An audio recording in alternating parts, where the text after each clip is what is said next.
All right, so in this video, we're going to talk about how to get results for any niche. So what I'm about to go through is going to be pretty much all you're going to need as far as neuromarketing, human psychology, all that type of understanding of kind of what makes humans tick to be able to run ads and be able to get results for any type of client in any niche. Okay. This is going to help you in pretty much any type of digital marketing venture out there because obviously this course is about starting your digital marketing agency, and I want you to be able to go out and get a ton of clients and be able to get them just killer results. And you're going to be able to use this not only in your agency but also in communicating with other people, right? Human interaction, because these are really just kind of life forces, driving forces that us humans have that are just wired into our psyche, right? Wired into us through biology. So let's go ahead and jump right into this here. And so what I want to talk about is the 8 foundational desires, which is pretty much the Life Force 8, which is the name that is pretty much given to this here. So basically what this talks about and what this really goes into is that there's 8 different life forces, right? That we as humans are biologically programmed to have and live with, and can make us make decisions, right, that may not be the best for us if these are triggered, right? Because as humans, we buy and make decisions based off emotion, and we justify with logic, right? We make a purchase and we say, oh, I made this purchase because of this reason, that reason, and this other reason. When really it was an emotional buy, right? It was emotion, some sort of emotion was elicited. There was a connection there, and then made a decision to make a purchase. So let's go through these 8 here. So number 1, survival, enjoyment of life, life extension. Okay, this is where, right, we want to survive as humans, as any kind of living being, right? We are here and we want to survive. Why? We want to perpetuate our lives. We want to, get married, have kids, so that our seeds pass on, right? We want that actual survival, right? We want to have a nice life. We want to enjoy it. We want to have all the finer things in life. So then we have the enjoyment of food and beverage, right? We love food, right? There are so many different cooking channels. There's so many different restaurants, right? All different kinds of food. And food is something that we as humans obviously need to survive. So, and remember, these are biologically programmed within us. So then we have number 3, freedom from fear, pain, and danger. So let's say we have a small child and they're out there and they're in danger, right? We're, without even thinking, going to act and try to do whatever we can to protect that child, right? That child of ours. So pain, any kind of pain, we either are trying to move towards a particular pleasure, right? Some sort of positive outcome, or we're trying to move away from pain. And so whatever, and it's so funny because whatever it may be, humans are a lot more likely to try to get away from pain than seek pleasure, right? That's why you see a lot of copy out there hits on the negative pain points. Like if you don't do XYZ, you could, be prone to cancer and all this stuff and all these, negative things. And so that will make people actually make a decision to buy a lot more than just pointing out positive things. Hey, do you want to live a long time? Hey, do you want to, get these things and these positive effects? Yeah, I mean, I do, but I would rather not get cancer, right? I would rather avoid those kind of things. So humans, we're really interesting. Like I said, right? We would much rather do everything and take action on avoiding pain versus seeking pleasure. Okay, so sexual companionship, right? Just think about it, right? Growing up, your desire for the opposite sex is just innately there, right? Biologically programmed. As a male, right? We see a female, and she has good waist to hip proportions, right? She has a nice body, and we are just, completely aroused, right? We're just like, hey, look at that girl. She has a banging body, right? So vice versa for the guy. I mean, excuse me, for the female, right? She sees a guy, she thinks he's hot, quote unquote, or whatever, or cute. She's going to get, some sort of biologically programmed feeling inside her, right? She's going to get those, emotional feelings. So it's something that is going to be easily triggered, right? Given the right type of messaging and ad, creatives that cater to that. So comfortable living conditions, number 5, right? We all want to have not only a roof over our head, we want to have the nicest beddings, the softest beddings, right? And be very, very comfortable, right? Live in a nice, comfortable situation. So number 6, to be superior. This is kind of where the ego comes in, right? We want to be winning, hashtag winning, right? We want to have a nice lawn. We want to have a better lawn than our neighbors.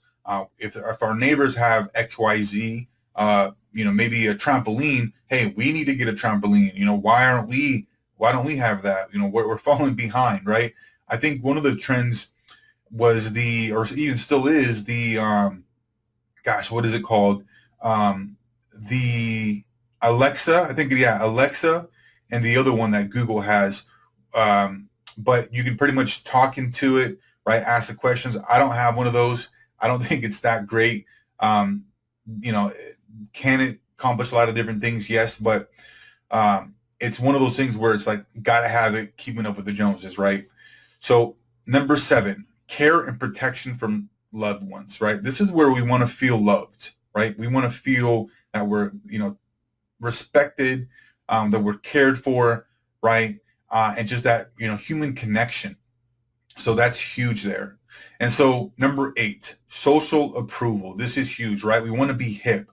We want to make sure we're wearing the finest clothing, right? The finest brands, the newest, the hippest, right? Kind of, brands and stuff like that, that show us and show others that, hey, we're hip, we're cool, just like everybody else, right? And social approval is really interesting because it's one of those things that really leads people to depression and to even suicide. It's actually very, very unfortunate. But the whole thing about social approval is people need to feel like they're part of a group, right?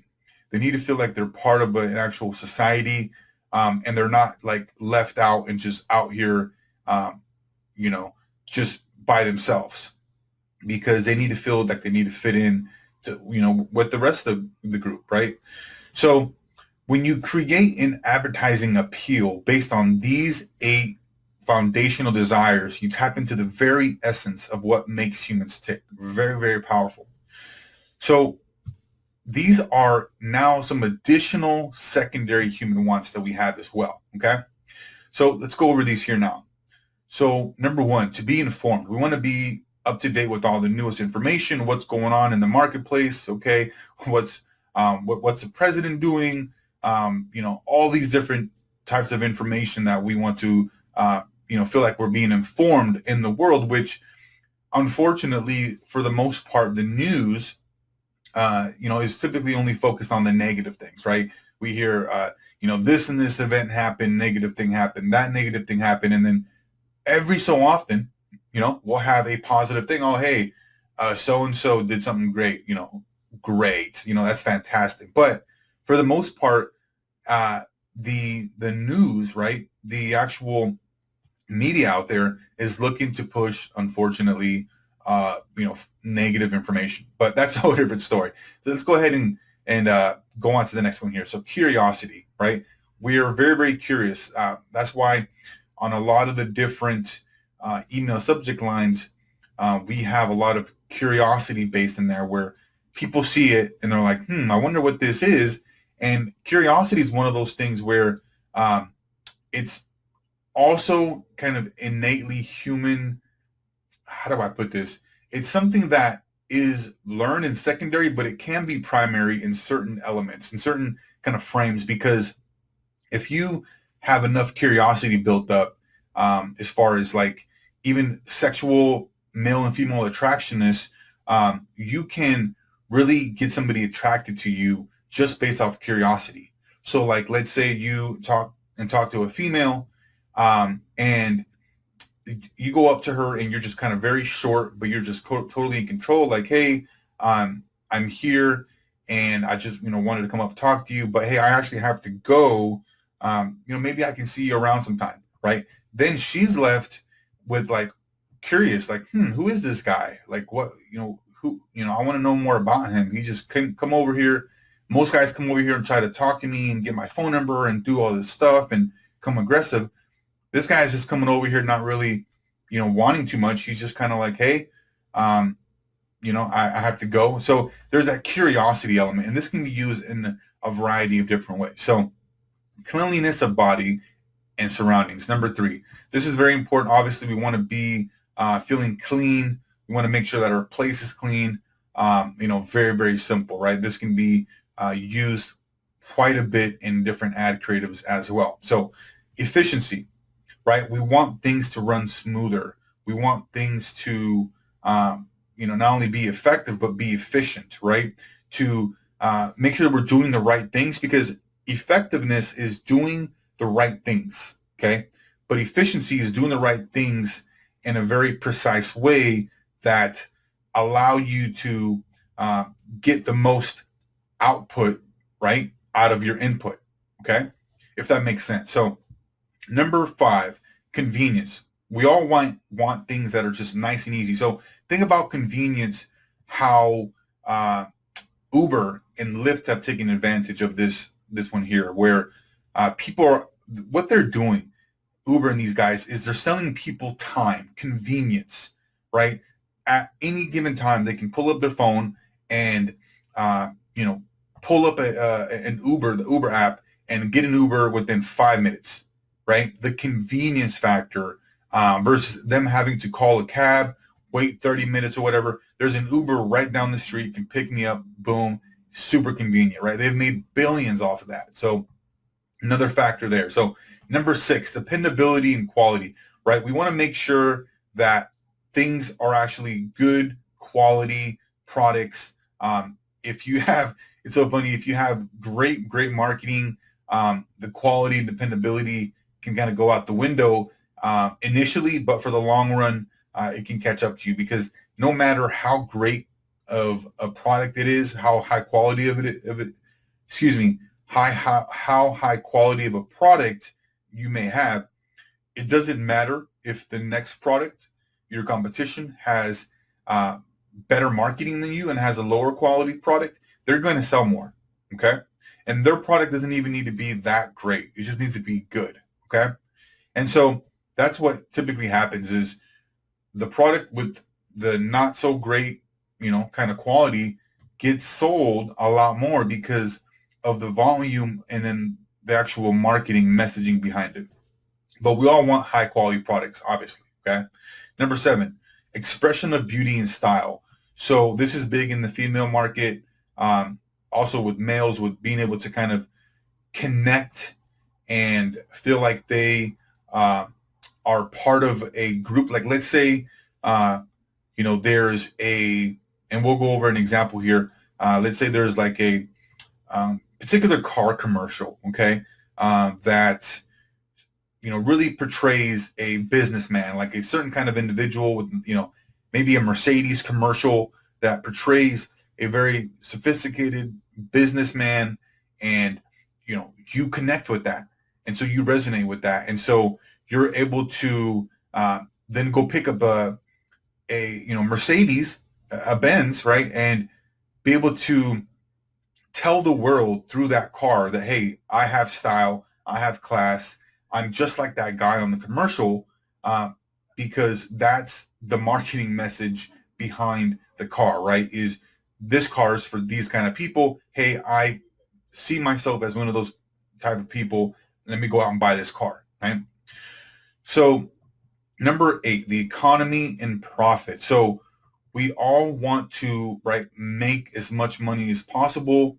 We all want to, and the economy means more of we want things to be pretty easy, right? Pretty kind of even keel. We don't want too many craziness going on. We want our lives to be pretty simple, and we want to make sure that our economy is actually pretty steady. But there's a lot of different things that go into those factors, but that one isn't that so much important. And I think, and I believe these are going into more of in order of importance, right? Bargains, right? Everybody wants a bargain, right? Everybody wants a deal. And so when you have an ad that is talking to that audience that says, hey, we're giving away, or we're doing a special, and we're doing 60% off, right? Come in and get it now while it's hot.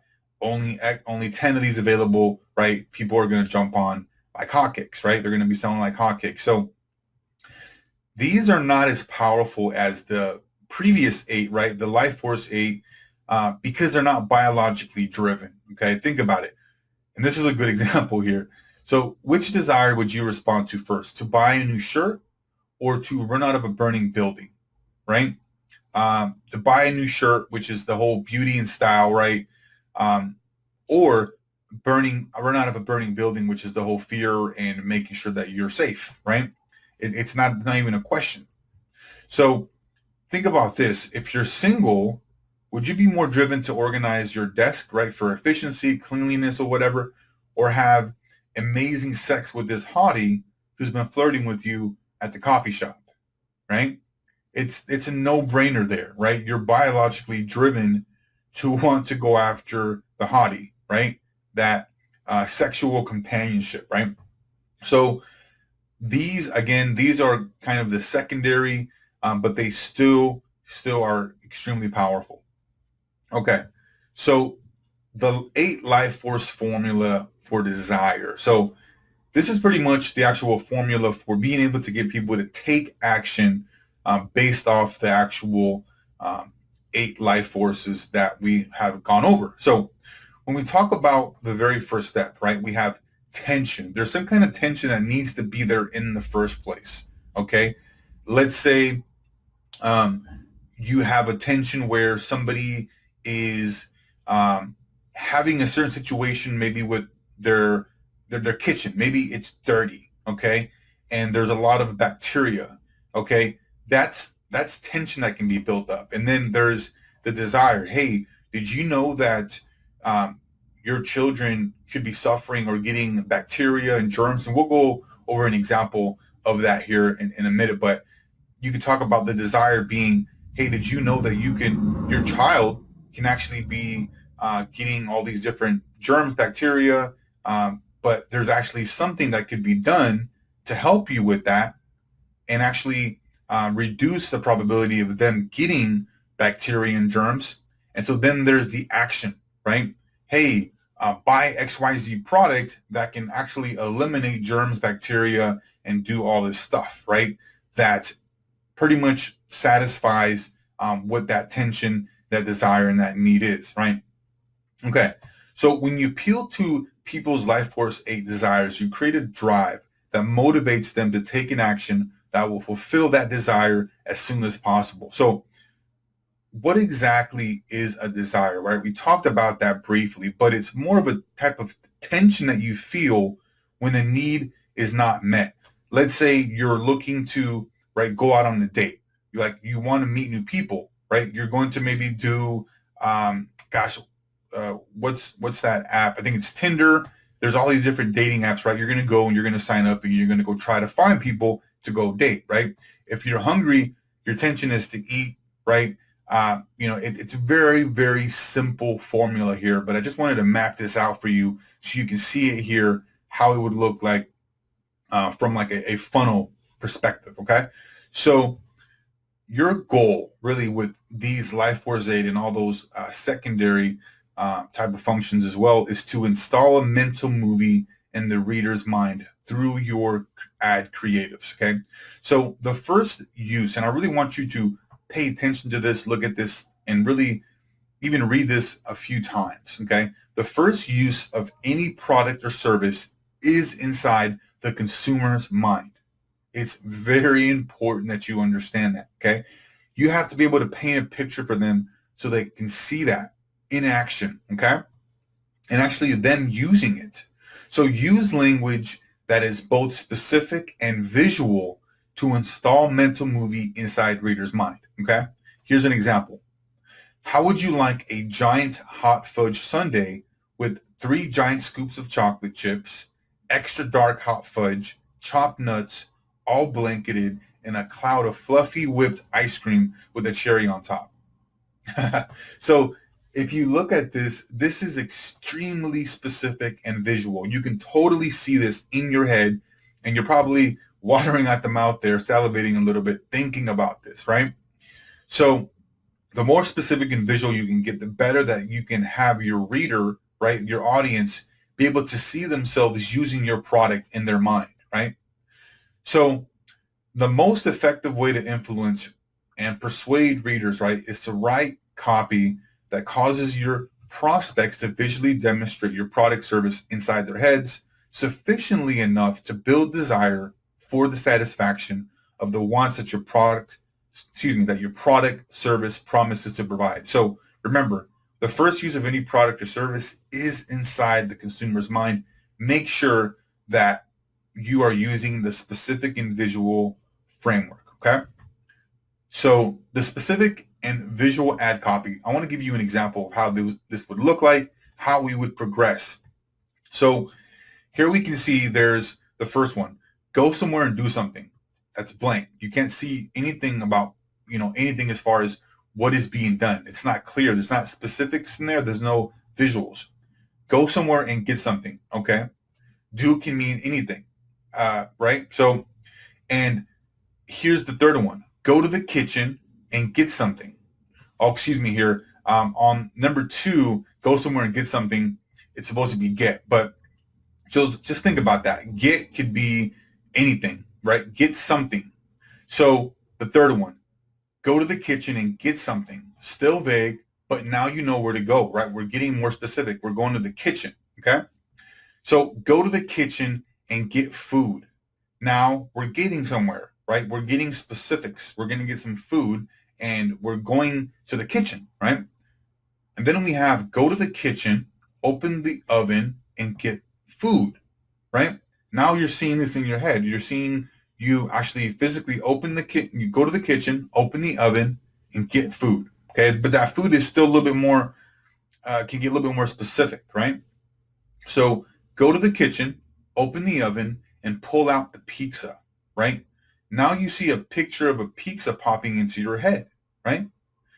And then go to the kitchen, open the oven, pull out the freshest, crispiest, most delicious hot pizza you've ever eaten. Go on, cut yourself a big hearty slice. Careful, it's hot. Now take a bite. The dough was made fresh this morning and baked in a virgin olive oil coated black pan is what it's supposed to say there, for a thick, deep dish Chicago style crust. Now, as you can see, right, this is very, very specific here, okay? And so what we want to do is we want to make sure that everything that we're doing as far as our ad creative copy is being able to present a picture inside the mind of your prospect, and that is very specific and visual, so they can see themselves actually grabbing it, doing it, touching it, or feeling it, okay? This is it for this video. Let me know if you have any questions, and we'll see you on the next one.